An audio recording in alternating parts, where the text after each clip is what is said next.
Assalamualaikum warahmatullahi wabarakatuh.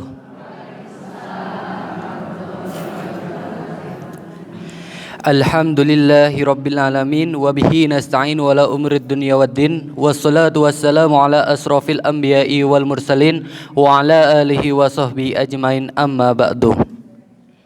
Yang terhormat Ustadz Adinda Satria Bagus SEI MH, yang saya hormati Bapak Ibu jamaah yang insya Allah dirahmati oleh Allah Subhanahu wa Ta'ala. Pertama-tama marilah kita panjatkan puja dan puji syukur kita atas kehadirat Allah Subhanahu wa Ta'ala yang telah memberikan kita nikmat iman, Islam dan kesehatan, sehingga pada kesempatan kali ini kita dapat menghadiri kajian Keluarga Sakinah pada pagi hari ini. Salawat serta salam semoga senantiasa tetap tercurah kepada junjungan kita Nabi Muhammad sallallahu alaihi wasallam yang kita nantikan syafaatnya di yaumil akhir nanti. Perkenankan duduknya saya di sini selaku pembawa acara pada kajian Keluarga Sakinah pada kesempatan kali ini. Memasuki acara yang pertama yakni pembukaan, marilah kita buka acara Keluarga Sakinah pada pagi hari ini dengan bacaan basmalah bersama-sama. Bismillah.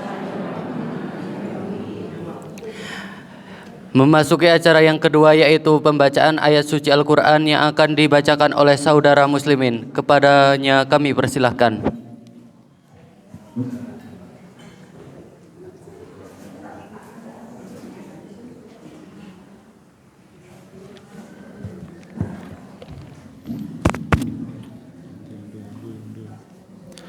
Assalamualaikum warahmatullahi wabarakatuh.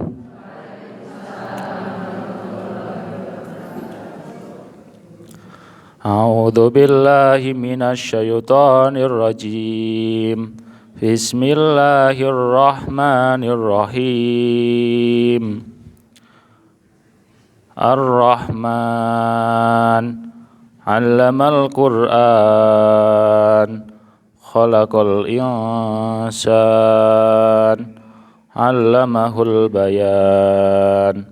Asy-syamsu wal qamaru bihusban wan najmu wasy-syajaru yasjudan was-samaa'a rafa'aha wa wada'al mizan alla tadkhaw fil mizan wa aqimul wazna bil qisti wa la tukhsirul mizan wal arda wada'aha lil anam fiha fakihatu wan nakhlu dhatul akmam wal habbu dhul asfi war rayhan fabi ayyi ala'i rabbikuma tukadziban. Khalaqal insana min salsalin kal fakhar wa khalaqal janna min marijim min nar fabi ayyi ala'i rabbikuma tukadziban. Shadaqallahul azim. Artinya, Allah yang Maha Pengasih yang telah mengajarkan Al-Quran. Dia menciptakan manusia, mengajarkannya pandai berbicara. Matahari dan bulan beredar menurut perhitungan, dan tetumbuhan dan pepohonan keduanya tunduk kepadanya. Dan langit telah ditinggikannya, dan Dia ciptakan keseimbangan, agar kamu jangan merusak keseimbangan itu. Dan tegakkanlah keseimbangan itu dengan adil, dan janganlah kamu mengurangi keseimbangan itu. Dan bumi telah dibentangkannya untuk makhluknya. Di dalamnya ada buah-buahan dan pohon kurma yang mempunyai kelopak bayang, dan biji-bijian yang berkulit dan bunga-bunga yang harum baunya. Maka nikmat Tuhanmu yang manakah yang kamu dustakan? Dia menciptakan manusia dari tanah kering seperti tembikar, dan Dia menciptakan jin dari nyala api tanpa asap. Maka nikmat Tuhanmu yang manakah yang kamu dustakan? Maha benar Allah atas segala firman-Nya. Wassalamualaikum warahmatullahi wabarakatuh.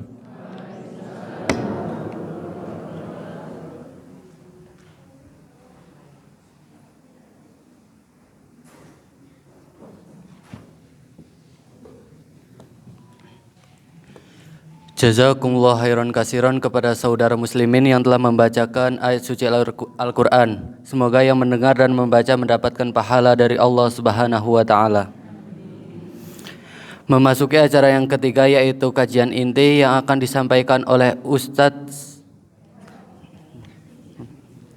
Memasuki acara yang ketiga, yakni kajian inti yang akan disampaikan oleh Ustadz Adinda Satria Bagus SEI MH. Kepada beliau waktu dan tempat kami persilahkan.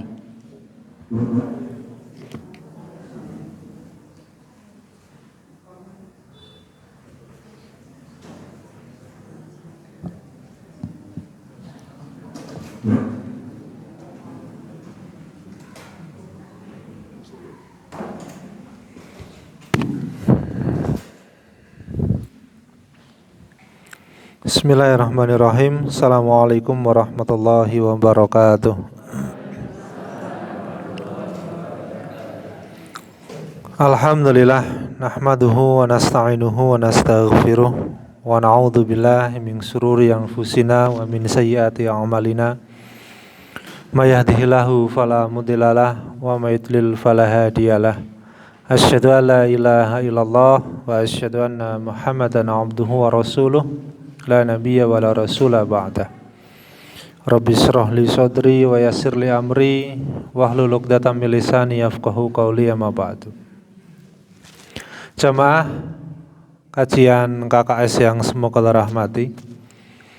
Alhamdulillah, tentunya kita panjatkan rasa syukur kita kepada Allah Subhanahu wa Ta'ala yang telah melimpahkan begitu banyak kenikmatan kepada kita semuanya. Allah pertemukan kita dengan jalan yang begitu indah.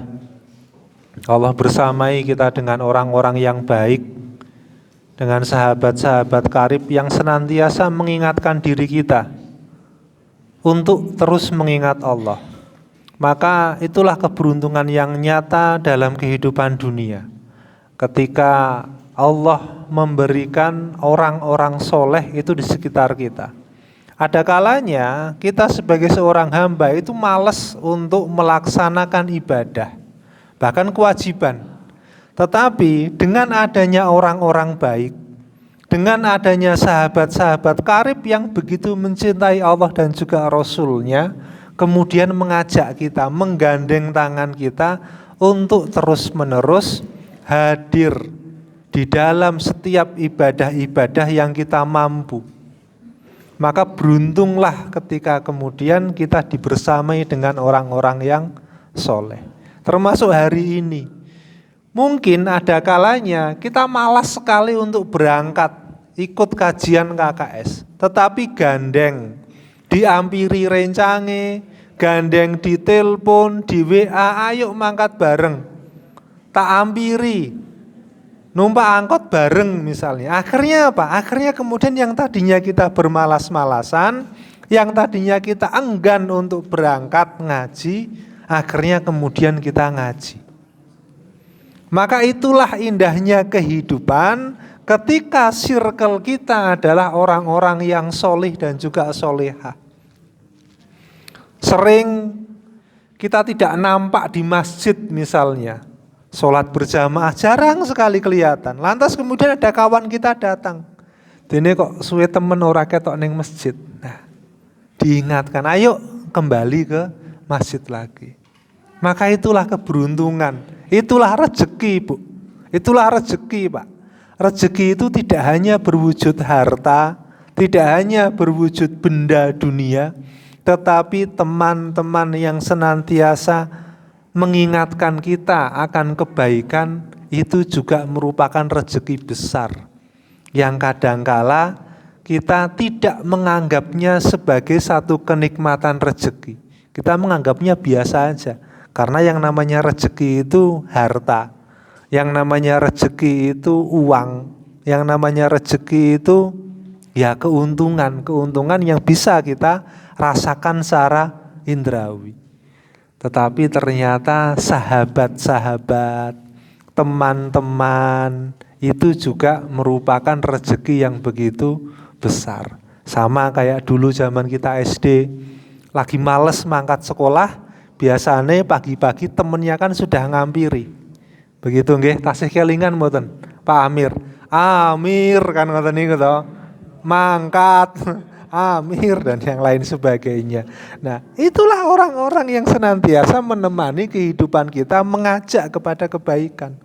Sama di cabang ini, ada cabang Muhammadiyah, ada cabang Aisyah, dan yang lain sebagainya.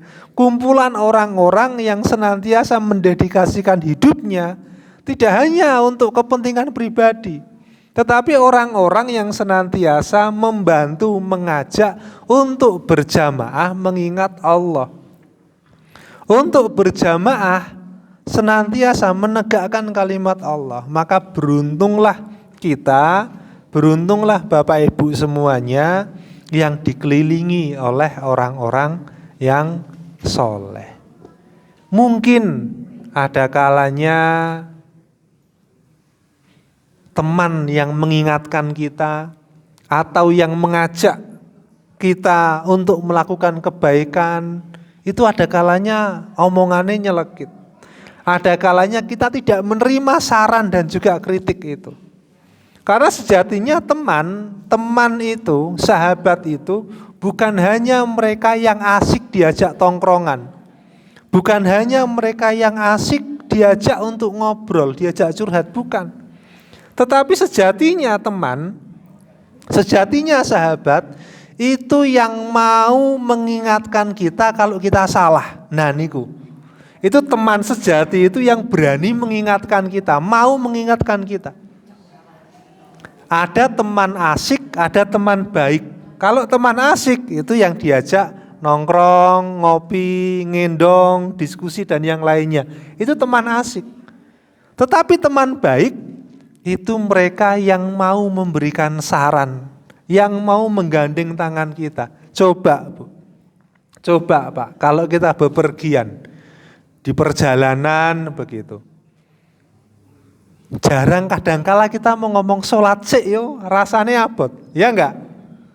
Rikoh kalih rencange. Mungkin teman kita itu juga akan berpikiran seperti itu. Aku arep ngilingke sholat, neng kok rasane abot, enggak enak rasanya. Seolah-olah menjadi teman itu harus menjadi teman yang asik. Padahal teman, hubungan yang sampai tidak hanya pada kehidupan dunia, tetapi sampai pada kehidupan akhirat itu adalah teman yang baik. Teman yang juga menggandeng tangan kita, mendorong kita, meluruskan jalan kita. Kalau kita melipir ke kanan, dikembalikan lagi ke relnya. Kalau kita kebablasan ke kiri, ditarik lagi diri kita. Nah, itu namanya teman baik. Maka tengok Bu di sebelah jenengan, tengok Pak di sebelah jenengan. Itu adalah teman-teman baik yang senantiasa mengingatkan panjenengan, mengingatkan kita semua untuk terus mengingat Allah. Maka bersyukurlah kepada Allah, karena syukur itu yang menjadikan kita bahagia, bukan bahagia yang menjadikan kita bersyukur. Selawat serta salam semoga senantiasa tercurah kepada junjungan kita, Nabi besar kita, Nabi Agung Muhammad Sallallahu Alaihi Wasallam, beserta dengan keluarganya, sahabatnya, para pengikutnya, dan semoga kita senantiasa diberikan keistiqomahan untuk menghidupkan sunnah-sunnahnya hingga ajal menjemput kita semuanya. Amin amin ya rabbal alamin.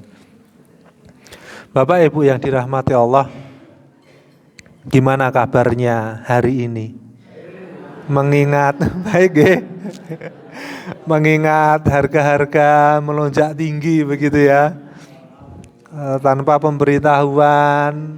Dulu saya ingat 10.000 itu 11.000 sudah dapat beras 1 kilo. Saat ini pinten Bu?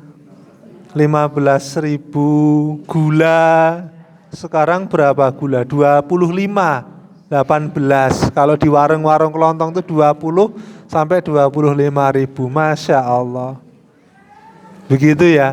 10.000 dulu udah bisa buat beli beras setengah kilo sama ada gulanya. Sekarang ya beras setengah kilo lebih sedikit sudah nggak dapat apa-apa. Belum lagi jajannya anak kita, cucu kita, Masya Allah. Pripun nih Bu? Pripun janjane? Geding mboten? Sebel mboten? Mboten nggih, Masya Allah. Nah, Bapak-bapak, ibu-ibu yang semoga kita rahmati. Ada kalanya memang. Nah ini ibu-ibu tuh kalau membahas masalah ngomong beras gula mawon, ngasih terus Pak pembahasan ini masih rame nih. Masih rame bahas masalah gula karo sayur Pak. Padahal saya hanya mancing begitu. Ibu-ibu dan juga bapak-bapak yang semoga kita rahmati. Kalau kemudian kita mencoba melihat kembali, memang ada hal-hal yang bisa kita ikhtiarkan untuk kita rubah dengan kemampuan kita,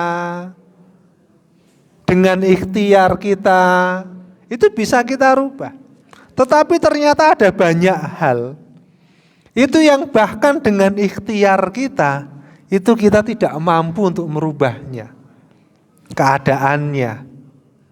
Meskipun memang semuanya atas dasar takdir Allah, tetapi manusia kan diberikan kekuatan untuk berikhtiar.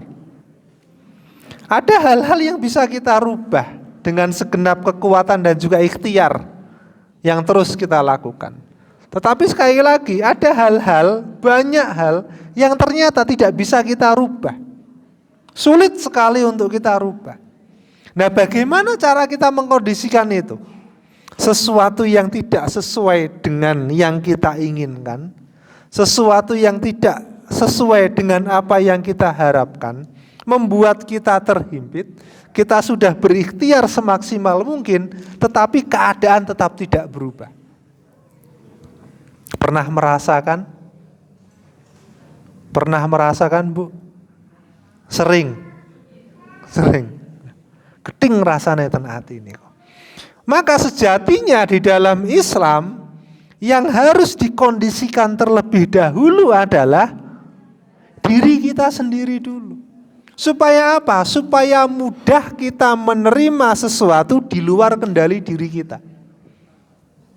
Makanya fondasi iman, fondasi takutnya kita kepada Allah, taatnya kita kepada Allah, itu menjadi fondasi utama di dalam menjalani kehidupan ini. Kalau fondasinya itu sudah kuat, hati, pikiran, jiwanya itu sudah terkondisi sebagaimana hati, jiwa, dan pikiran yang dicintai oleh Allah dan juga Rasul-Nya, tenang, tenang Pak. Akhirnya kita menghadapi segala situasi yang kadangkala itu membuat orang lain itu terhimpit, tetapi bagi kita lapang. Karena ada ya orang-orang di sekitar kita punya masalah, masalahnya sama dengan kita, tetapi dia menghadapinya dengan tenang. Perangainya, wajahnya, mimiknya tetap tenang, tetap tersenyum meskipun punya masalah. Tetapi ada pula kita punya teman, kita punya saudara atau bahkan sahabat, ada masalah, masalahnya sama dengan teman yang satunya, ning menghadapinya dengan kemerungsung emosi. Nggih napa mboten? Ada enggak yang semacam itu? Ada. Banyak, Bu. Banyak yang kemerungsung ternyata daripada yang tenang. Sebenarnya kondisi seperti itu adalah kondisi imannya seseorang ketika menghadapi satu permasalahan. Apakah hati, jiwa, dan juga pikirannya itu tertata sebagaimana imannya tertata? Atau justru hati, pikiran, dan jiwanya kacau sebagaimana keadaan yang mengacaukan diri dia? Maka semuanya itu kembali kepada hati, jiwa, dan juga pikiran kita. Bagaimana mengkondisikannya?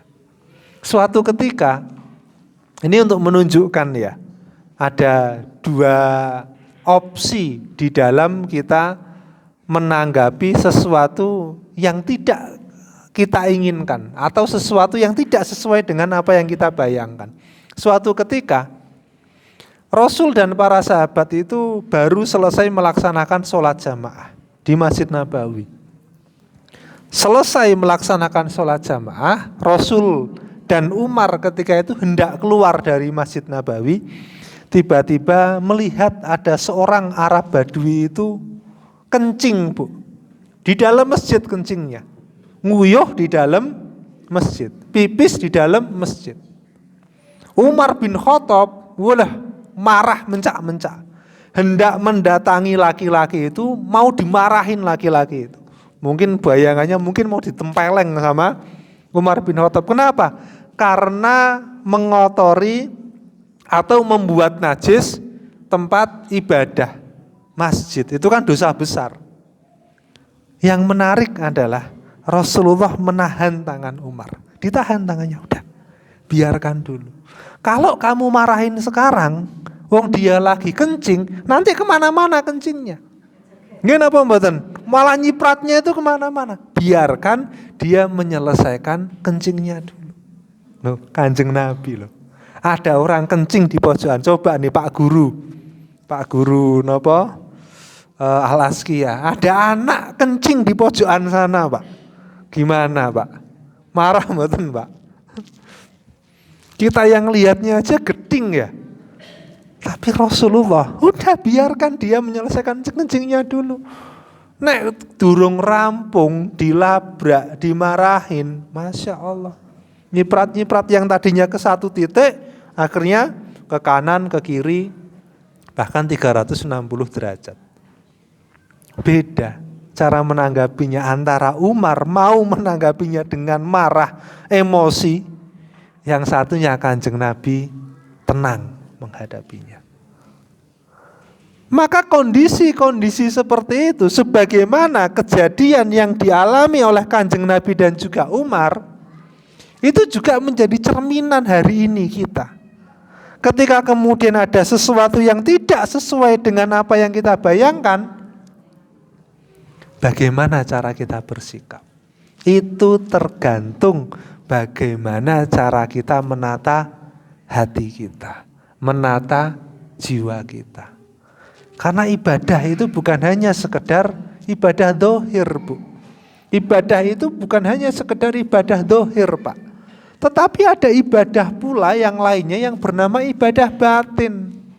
Bagaimana kita mengkondisikan hati kita, bagaimana kita mengikhlaskan sesuatu, bagaimana ketika kemudian kita menerima ketetapan yang sudah Allah tetapkan pada kehidupan kita. Bagaimana kita menerima perlakuan orang atas diri kita, kemudian kita memaafkan, kita ridho, ikhlas, ibadah batin. Bahkan khusyuknya kita dalam ibadah, itu juga ibadah batin. Ada orang melaksanakan sholat yang sama, bisa jadi pahala yang didapatkan berbeda. Gerakannya sama, bacaannya sama. Sama-sama ibadah dohirnya sama. Tetapi yang satu bisa jadi lebih berat timbangan pahalanya, satunya lagi lebih ringan. Kenapa? Yang satu membarengi dengan ibadah batin, satunya lagi hanya sekedar ibadah dohir. Enggak beda jauh dengan hadirnya kita di sini, Bu. Hadirnya kita di sini, Pak. Hadirnya kita di sini hanya dohir, ya dapat pahala ibadah dohir. Tapi kalau kemudian batin dan juga dohirnya kita hadir ngaji di sini, bareng-bareng ngaji untuk meningkatkan keimanan dan juga ketakwaan kita kepada Allah, hatinya, pikirannya, tubuh jasmaninya itu menyatu, pahalanya akan berbeda. Itulah ibadah batin. Itulah hati kita. Yang pada akhirnya dari hati, kondisi hati itulah muncul mimik wajah. Muncul perangai yang akan kita keluarkan. Muncul sikap yang kemudian kita menanggapi sesuatu itu. Itu dimulai dari apa? Dari hati. Dari jiwa kita, dari dalam diri kita. Kan beda ya. Saya datang terlambat tadi. Mungkin ada yang menanggapi dengan grundel, kan begitu. Ada pula yang menanggapi, oh mungkin lagi macet di jalan, mungkin lagi kentean bensin. Tanggapannya berbeda, dan tanggapan yang berbeda itu akan tercermin di dalam wajah masing-masing. Kan kelihatan nih, sing kepeksa karena harus absen, kan kelihatan. Nah, antara yang betul-betul hadir pengen ngaji. Ini teman-teman di AUM sudah absen belum? Alhamdulillah. Yang penting itu ya, dohirnya dulu. Batin mah nanti insya Allah mengikuti. Yang penting dohirnya dulu. Nah, begitu Bapak Ibu yang dirahmati Allah.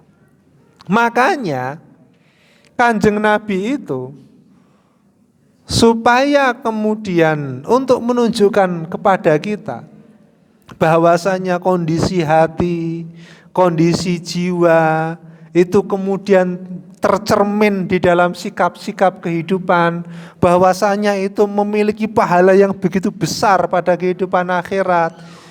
Itu disebutkan oleh Kanjeng Nabi.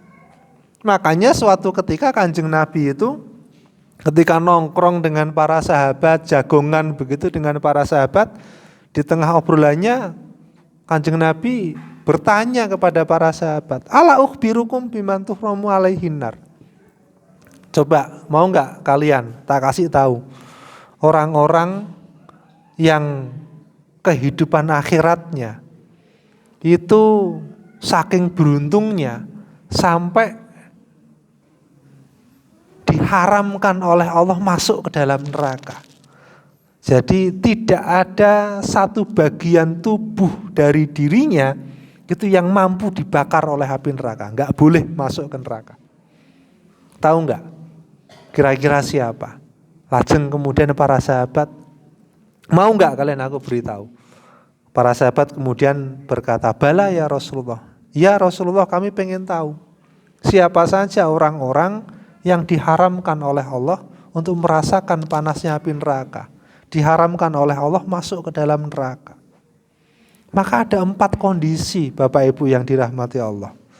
4 kondisi yang kemudian tercermin di dalam sikap dan juga perilaku. Yang kalau kita memiliki 4 sifat itu, tentu setelah kita menjalankan kewajiban-kewajiban kita, berikhtiar terhadap sunnah-sunnah, maka insya Allah kata Kanjeng Nabi, haram bagi Allah untuk memasukkan ke dalam nerakanya. Ala kulli hayyinin walayinin wa qaribin wa sahlin. Ada 4 kondisi jiwa yang kemudian tercermin di dalam sikap. Yang pertama, ketika kemudian kita menghadapi apapun keadaannya, hayyin, ala kulli hayyinin. Orang-orang yang memiliki sifat hayyin. Hayyin itu apa? Hayyin itu lembut, Bu. Tutur katanya lembut, tenang orangnya. Itu hayyin, Pak. Bukan kemerungsung. Hayyin, tenang. Bukan santai loh, nggih. Beda ya. Orang yang tenang dan juga orang yang santai. Kalau orang tenang itu menyelesaikan pekerjaan, menyelesaikan permasalahannya dengan tenang. Kalau santai kan berbeda. Mengkosek lah, sebat dulu kan begitu ya. Nah, cara bapak-bapak, saya mikir karo sebat rongbat. Tenang dan juga tenang. Hayyin. Tutur katanya lembut. Mengingatkan saudaranya, kalau saudaranya salah, itu dengan lembut. Mengingatkan anak, kalau anak salah, itu dengan lembut. Kan ada 2 pilihan. Misalkan anak kita habis makan, habis jajan, sampahnya atau piring kotornya itu tergeletak di depan TV atau di ruang tamu. Ada 2 pilihan. Apakah kita hendak mengingatkan anak kita dengan marah-marah, "Dek, wis tak kandhani," dan yang lain sebagainya, dengan marah, atau dengan, "Nak, Nduk, mbok itu piring sama sampahnya taruh di tempatnya." Kondisinya sama, keadaannya sama. Anak kita membuang sampah tidak pada tempatnya. Tetapi sifat hayyin itu tercermin pada perilaku. Sifat hayyin tercermin pada perkataan yang lemah lembut. Dimarahin anak kita, gerak enggak? Gerak. Diingatkan anak kita dengan lemah lembut, gerak enggak? Enggak, kadang-kadang harus 2 kali kan begitu. Atau diajak, ayo sana dibuang tempat sampah. Tapi penerimaannya kan enak. Sama ketika kemudian kita melakukan kesalahan. Ada orang atasan kita itu kemudian langsung menanggapinya dengan emosi, marah-marah, nunjuk-nunjuk wajah kita dengan jarinya. Emosi mboten? Dikerjakan mboten, tapi tugasnya dikerjakan. Malah bisa mutung, resign akhirnya. Atau juga bisa atasan kita itu berkata dengan lemah lembut, ngajari ngene lho carane nek durung ngerti. Lebih enak yang mana, Bu? Lebih enak yang kedua. Itulah Kanjeng Nabi. Ketika tadi ada kejadian Arab Badui itu kencing. Umar pengen marah-marah ditahan, Kanjeng Nabi yang menahan. Sudah da'u, biarkan dia menyelesaikan dulu. Enak toh? Hayyin. Tidak mudah mencela. Suatu ketika ada cerita, Bu. Di Arab sana, kalau nggak salah di Mesir sana. Ini kisah nyata dari seorang laki-laki liberal ya, tokoh liberal Mesir. Saya lupa namanya itu. Suatu zaman kecilnya dulu, dia itu ahli Quran. Ahli Quran. Seneng baca Quran. Sampai kemudian berkali-kali zaman kecilnya itu ikut musabakoh tilawatul Quran. Juara sana, di daerahnya juara, provinsi juara, di nasional juara, ikut terus, seneng banget dia dengan Al-Quran. Suatu ketika dia ikut salah satu musabakoh. Si anak ini itu matanya buta, Bu. Tapi dia seneng dengan Al-Quran. Bisa baca Quran? Bisa. Seneng baca Quran, tapi matanya buta. Saya lupa nama tokohnya itu. Nah, kenapa kemudian besarnya dia menjadi pembenci Islam? Salah satunya ketika dia ikut musabakoh tilawatul Quran itu, dia sudah membacakan Al-Quran dengan suara merdu, dengan seperti biasanya. Kemudian ada salah satu juri yang memanggil, ya faqidal basar, wahai anak yang buta matanya. Hanya panggilan wahai anak yang buta matanya itu membuat hatinya sakit, Bu. Membuat hatinya sakit. Setelah itu dia keluar dari musabakoh itu, gak mau lagi pegang Quran. Kemudian dia kuliah di Perancis, menjadi orang tokoh liberal di Mesir. Saya lupa namanya. Hanya dari sebuah panggilan. Tidak dengan intonasi yang tinggi. Mungkin kalau bahasa kita, wahai anak buta, kan begitu ya. Meskipun dia memiliki kekurangan di dalam penglihatan, dia menyadari itu. Tetapi harapannya adalah orang-orang soleh yang di depannya sebagai juri itu memanggilnya dengan panggilan yang baik. Tetapi justru dia mendapati, ya faqidal basar, wahai anak yang buta matanya. Wah, loro hati, Pak. Sakit hati, Bu. Sama seperti ketika kita hendak mengingatkan di kampung kita misalkan, ada orang yang lagi judi, keplek gitu. Kemudian kita panggil, hai para penjudi, nesu mboten? Nesu. Tapi kalau kemudian kita panggil, hai saudara-saudaraku, aku tak ikut ya, kan gitu, enggak ya. Hai saudara-saudaraku, kan begitu lebih enak. daripada hai para penjudi. Gebuki jenengan. Nah, itulah hayyin, Bu. Itulah hayyin, Pak. Yang merupakan sifat Kanjeng Nabi. Yang hari ini menjadi satu sifat yang begitu mahal. Ketika kita kemudian mendapati kondisi keadaan hari ini ya. Keadaan nasional hari ini. Wah, rasanya banyak orang kemerungsung, banyak orang emosi. Nggih napa mboten? Naik motor aja mulai banter-banteran. Saking kesusune. Disalib nggak terima. Ada nggak yang kayak gitu? Kenapa? Karena kondisi hatinya, kondisi jiwanya. Hayyin. Kalau kita memiliki sifat hayyin, Masya Allah, kita akan menjadi pusat dari teman-teman kita, circle kita. Iki wonge penaan, wonge lemah lembut, hayyin, ora tahu nesunan. Hati-hati loh, Bu. Kalau kemudian kita punya teman, kita hina, kita caci, kita dolimi, kok diem dan senantiasa tersenyum. Punya nggak kita orang-orang semacam itu? Ora tahu nesu, guyang-guyu, duneke ya meneng loh, hati-hati itu, Bu. Nek saking loro atine, walah langsung donga karo Gusti Allah. Seolah-olah kayak duneke wae meneng bae kok ora apa-apa, mudah memaafkan. Iya, mungkin dia mudah memaafkan. Tetapi dia memaafkan sekaligus berdoa kepada Allah. Ngeri niku. Mending sing nek nesu dibales nesu, rampung urusane nggih napa mboten? Ning nek nesu meneng guyu, di tengah malam dia bersujud kepada Allah jenengan tidur. Nah, itu yang paling ngeri. Makanya kalau punya teman yang pendiam, senyum-senyum, guyang-guyu, nah dijauhi, Bu. Enggak.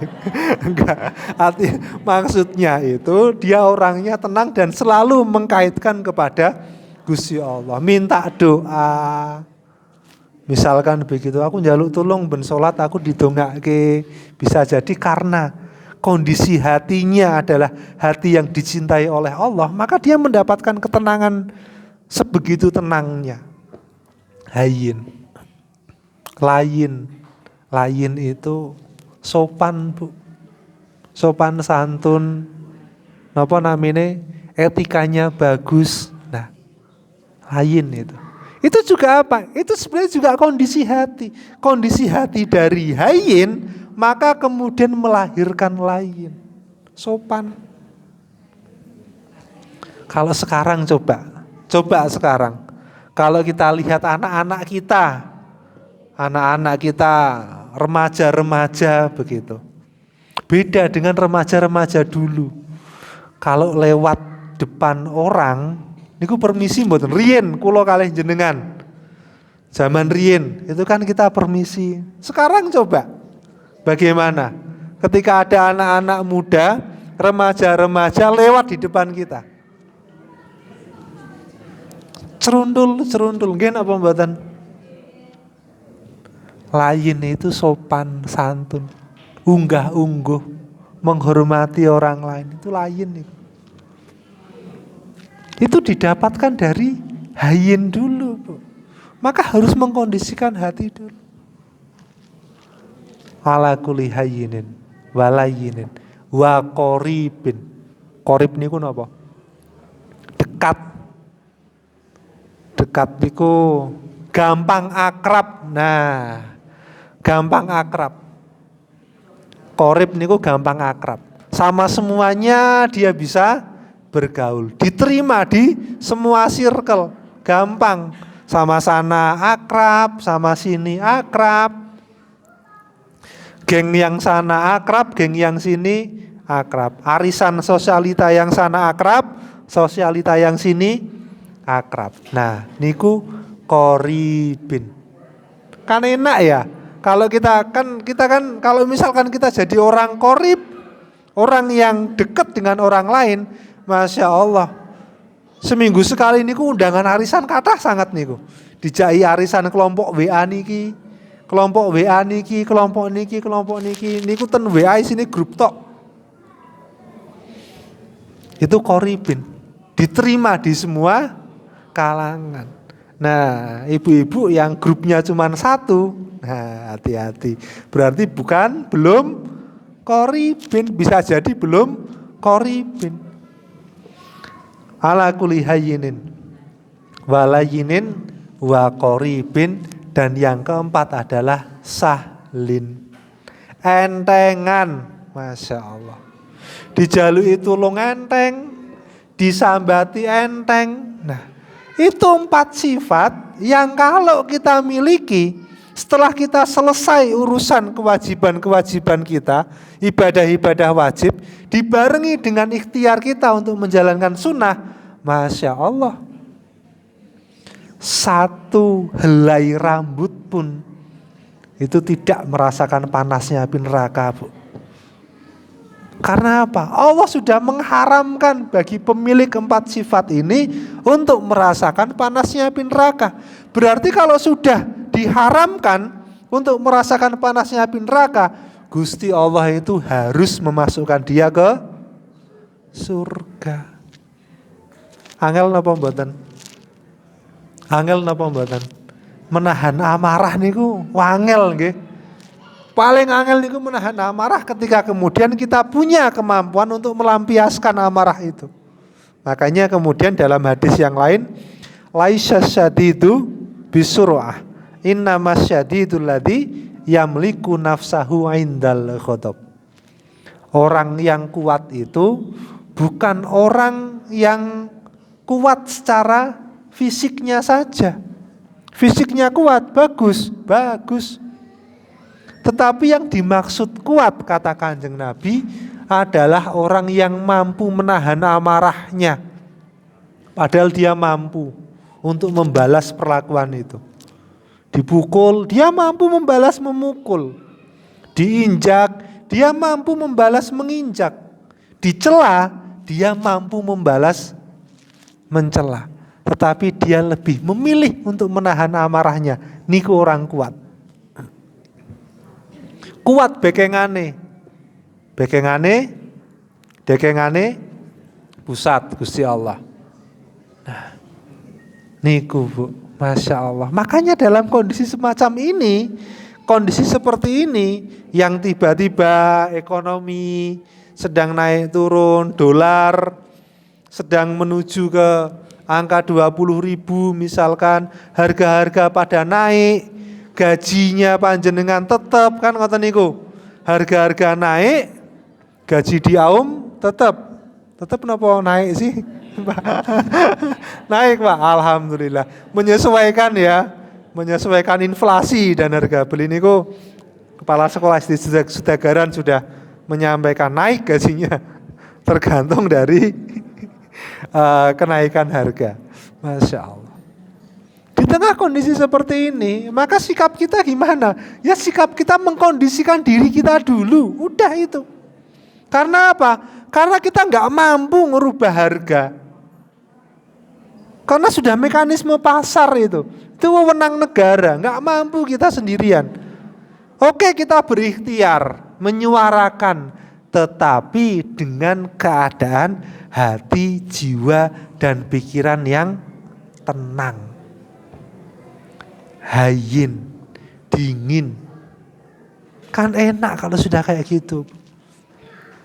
Punya masalah dengan tetangga, mau milih antara ikut kowar-kowar, nesu-nesu, ikut gedingi, atau tenang dulu.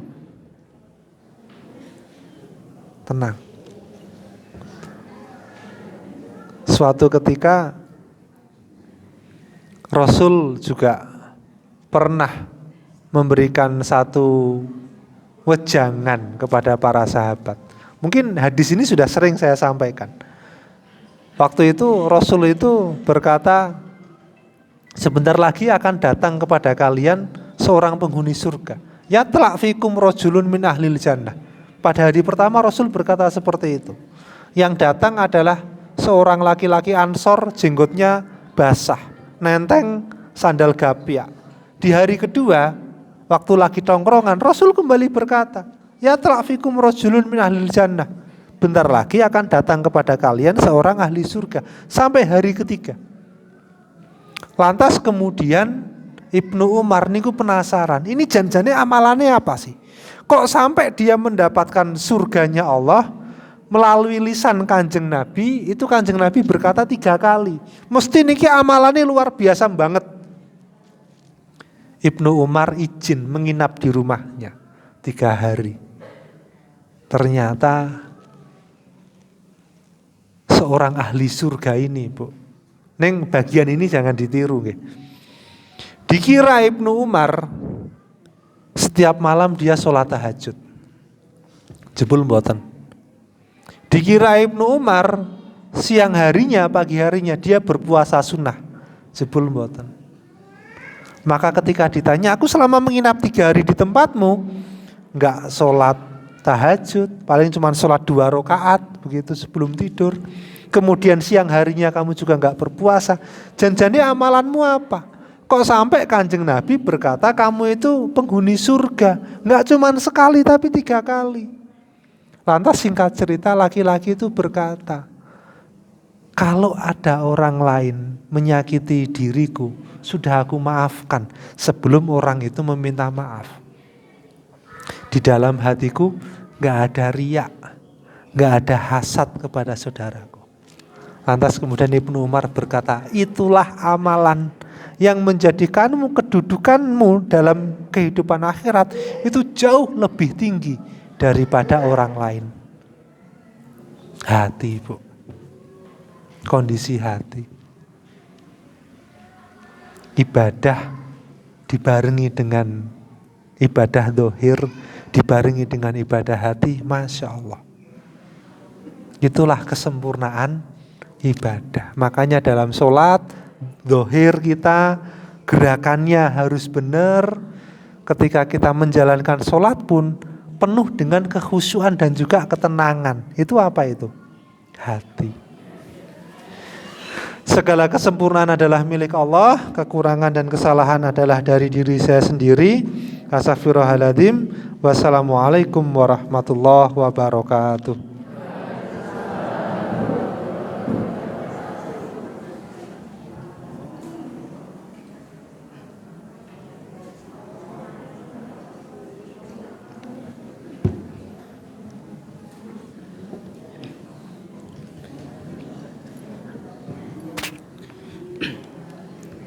Jazakumullah khairan kasiran kepada Ustadz Adinda Satria Bagus SEIMH yang telah memberikan ilmunya. Semoga bermanfaat bagi kita semua dan menjadi amal jariah bagi beliau. Sebelum memasuki acara yang terakhir, saya ucapkan terima kasih yang sudah hadir pada kajian Keluarga Sakinah pada hari ini. Bapak-bapak dan ibu-ibu baik dari Muhammadiyah cabang maupun Ranting Wonosobo, karyawan AUM yang ada di cabang Muhammadiyah Wonosobo, karyawan RSPKU Muhammadiyah, warga Muhammadiyah dan simpatisan dari mana saja. Memasuki acara yang terakhir yakni penutup, marilah kita tutup kajian pada pagi hari ini dengan bacaan hamdalah dan kifaratul majelis bersama-sama. Alhamdulillahirabbil alamin. Subhanakallahumma wa bihamdika asyhadu an la ilaha anta astaghfiruka wa atubu. Saya selaku pembawa acara mohon maaf yang sebesar-besarnya apabila ada kekurangan. Saya akhiri billahi taufik wal hidayah. Wassalamualaikum warahmatullahi wabarakatuh.